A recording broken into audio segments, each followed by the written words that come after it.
mua cũ trên cờ luồng cơ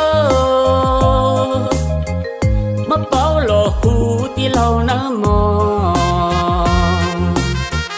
sẽ yên mù lò có trần rong.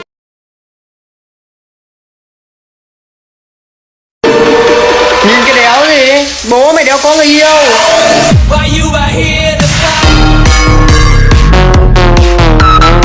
Lùa tên lào tìa gì lào mà gì trong trò.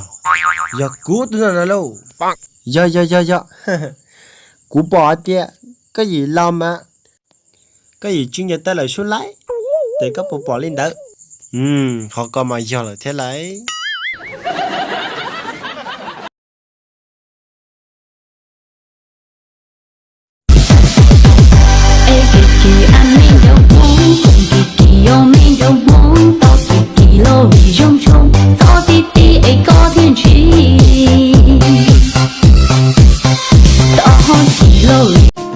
Mình xin tự giới thiệu, mình số báo danh 24 đến từ quê hương Lào Cai.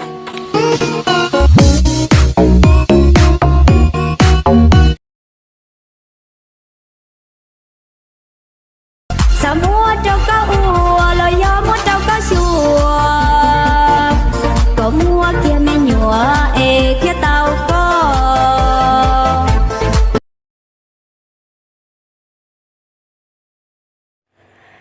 Tan cho bé bám mua chè của tụi nhỏ nha, sẽ lù sắp là.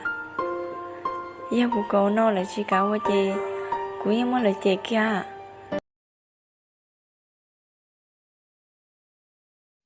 Cô tư lú lú có cô yếu giả tư là con cha cho có tư xe cô tư chịu ua.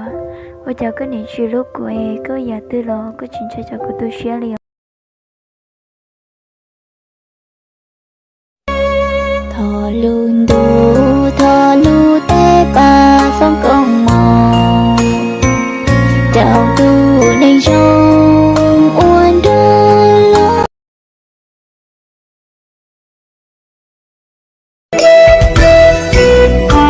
Cho bố mày xin cái địa chỉ của thằng chồng tương lai.